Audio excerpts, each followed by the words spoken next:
स्वागत है आप सभी का हमारे चैनल प्यूसम क्लासेस में। आज हम बात करेंगे सुप्रीम कोर्ट का एक फ़ैसला सभी महिलाओं के पक्ष में आया हुआ है और यह क्या है, कौन सा फ़ैसला है, इस पर हम चर्चा करेंगे। जिसमें सुप्रीम कोर्ट ने कहा है कि चाहे कोई भी महिलाएं हों, चाहे वो विवाहित हों या अविवाहित हों, चाहे विधवा महिलाएं हों, वो सभी अब अपना गर्भपात 24 सप्ताह तक करा सकती हैं। इसमें कोई दिक्कत नहीं है। और सुप्रीम कोर्ट ने ऐसा कराने के लिए पहले मेडिकल बोर्ड बैठाया, उसमें मेडिकल बोर्ड ने कहा कि नहीं, वो गर्भपात करा सकती हैं, सुरक्षित है।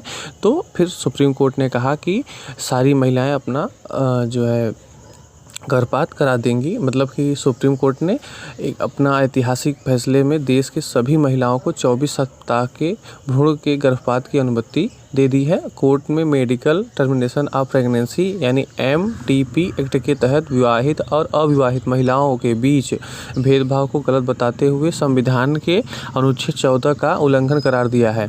इसमें देखिए, संविधान जो 14 है, संविधान 14 कहता है कि यहाँ किसी भी नागरिक पर जो है लिंग, जाति, धर्म के आधार पर कोई भी भेदभाव नहीं किया जाएगा। सभी नागरिक यहाँ पर समान हैं।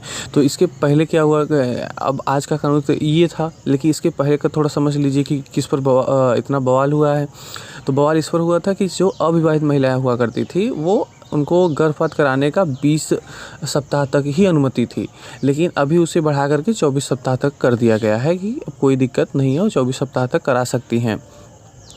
अब यही थोड़ा क्या ये भी आपके मन में आएगा सवाल कि क्या इसके पहले कोई भी महिला को गर्भपात कराने का, क्या मतलब अविवाहित महिलाओं को गर्भपात कराने का अधिकार नहीं था? नहीं था। यानी जो अविवाहित महिलाएं थीं उनको भी अधिकार था, लेकिन उसमें थोड़ी ये था कि परिवार की मंजूरी लेनी पड़ती थी। साथ में केवल 20 ही सप्ताह तक था, लेकिन अब उसे दोनों को ख़त्म कर दिया गया है। अब परिवार की मंजूरी नहीं, केवल उस महिला की मंजूरी होनी चाहिए जो गर्भधारण किए हुए है, और बाकी किसी की मंजूरी लेने की आवश्यकता नहीं है।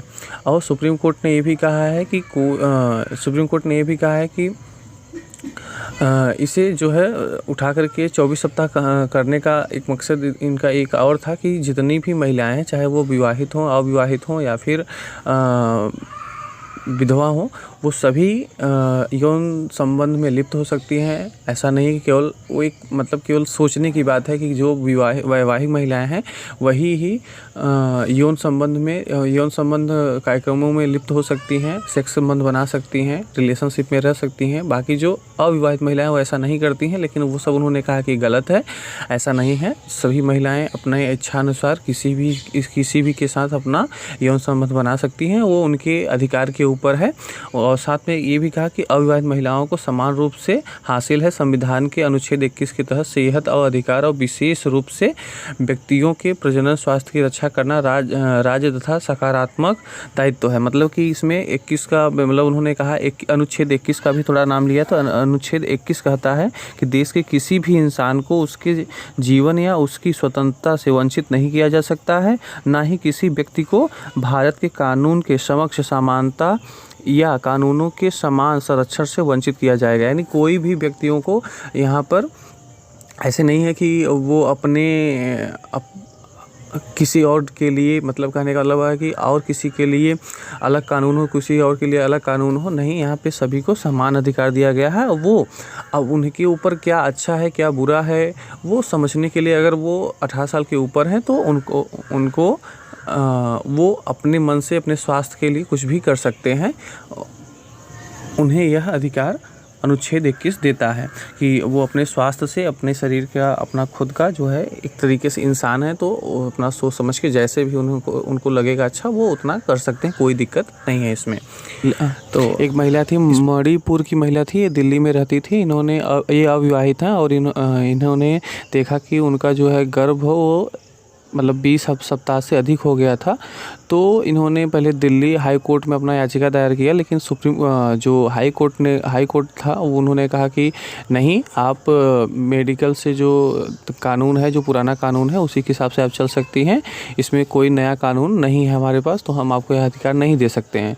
फिर यह महिला ने सुप्रीम कोर्ट में अपना याचिका दायर किया और सुप्रीम कोर्ट ने इस कानून को बदल दिया और कहा कि नहीं, सभी महिलाएं जो हैं समान हैं। साथ में सुप्रीम कोर्ट ने ये भी कहा कि जो ऐसी महिलाएं जो वैवाहिक महिलाएं हैं लेकिन उनके ऊपर यौन शोषण हो रहा है और वो अपने अपने मन से रिलेशनशिप यानी कि यौन संबंध में लिप्त नहीं हो रही हैं और वो असमय या अपने मन से गर्भधारण नहीं कर पा रही हैं। तो ऐसे भी उन्होंने कहा कि जो शोषण हो रहा है, दुष्कर्म हो रहा है उन महिलाओं के साथ जिनका विवाह हो चुका है, उनके साथ भी अगर शोषण हो रहा है तो उस पर भी उन्होंने कहा कि देश में कानून बने।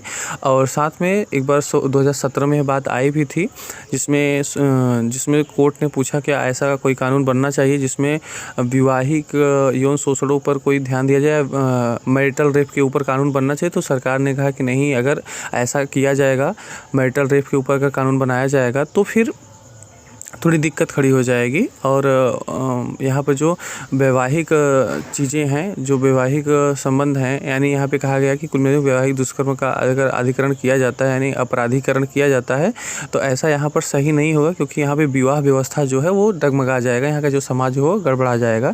क्योंकि सोच तो चाहे जो हो सबकी, क्या करें क्या नहीं करेंगे, लेकिन एक सोच सबकी होती है कि हमारी शादी होगी तो हम एक तरीके से लाइसेंस पा जाएंगे सेक्स संबंध बनाने के लिए। और ऐसा नहीं है कि केवल महिला के ऊपर ऐसा शोषण होता है, पुरुषों के ऊपर भी ऐसा किया जाता है। लेकिन अब क्या होता है कि महिलाओं का ज़्यादा सुना जाता है, तो इसीलिए थोड़ा इस पर कानून बनने की बात हो रही है। बाकी आगे क्या होता है, किस तरीके से होता है, ये पूरे देश के ऊपर होगा और पूरे देश की मर्जी होगी उस पर। और इसमें अगर इस कानून को बनाया जाता है तो साथ में ऐसा नहीं है कि उल्लंघन नहीं किया जाएगा, उल्लंघन किया जाएगा। जैसे कि इसके पहले जो है दहेज प्रथा पर कानून है, उसका काफ़ी ऐसा भी कानून निकल के आया है जिसमें कि महिलाएं फंसा देती हैं झूठ मूठ के केसों में। और ऐसा नहीं है कि ये सही ही है, कुछ महिलाएं भी अभी ऐसी भी हैं जो बेचारी मर जा रही हैं, उनके ऊपर कोई भी केस नहीं हो पा रहा है। तो इसके लिए थोड़ा समाज को भी जागरूक होना पड़ेगा और समाज को भी देखना पड़ेगा। साथ में लोगों के अंदर लोगों को शिक्षित करना भी ज़रूरी है इस कानून के तहत, और ताकि कोई दुरुपयोग ऐसा तरीके से बनाया जाए ताकि इसका दुरुपयोग न किया जा सके। बाकी ऐसा नहीं है कि दुरुपयोग नहीं होगा, क्योंकि जैसे कोई भी ताला हो, चोर उसको तोड़ने का कुछ न कुछ उपाय ढूंढ ही लेते हैं। तो कानून कुछ भी बन जाए, कैसा भी बन जाए, लेकिन उसको तोड़ने का कुछ लोगों के पास हथियार आ ही जाता, कहीं न कहीं से वो उसी चीज़ को ढूंढते हैं कि इसको कैसे तोड़ा जा सके। तो मुमकिन तो नहीं हो पाएगा, लेकिन हाँ, अगर इसे शिक्षा के लिहाज से देखा जाए तो धीरे धीरे इसको ठीक किया जा सकता है। बाकी क्या है मकसद, क्या होना चाहिए कि नहीं होना चाहिए, और जो अभी अधिकार मिला इसके बारे में मैंने आपको बता ही दिया। और ये जो अधिकार है महिलाओं को MTP कानून के तहत दिया गया है, जिसका अर्थ होता है मेडिकल टर्मिनेशन ऑफ प्रेगनेंसी। इसे 1971 में बनाने का एक प्रक्रिया जारी किया गया था और 1 अप्रैल 1972 को लागू किया गया था। और इसके बाद ताकि सारी महिलाओं को अपना गर्भपात अपना गर्भपात अपने इच्छा के अनुसार करा सकती हैं, या किसी भी बच्चे को जन्म देना है नहीं देना है वो उनका खुद का अपना अधिकार होता है।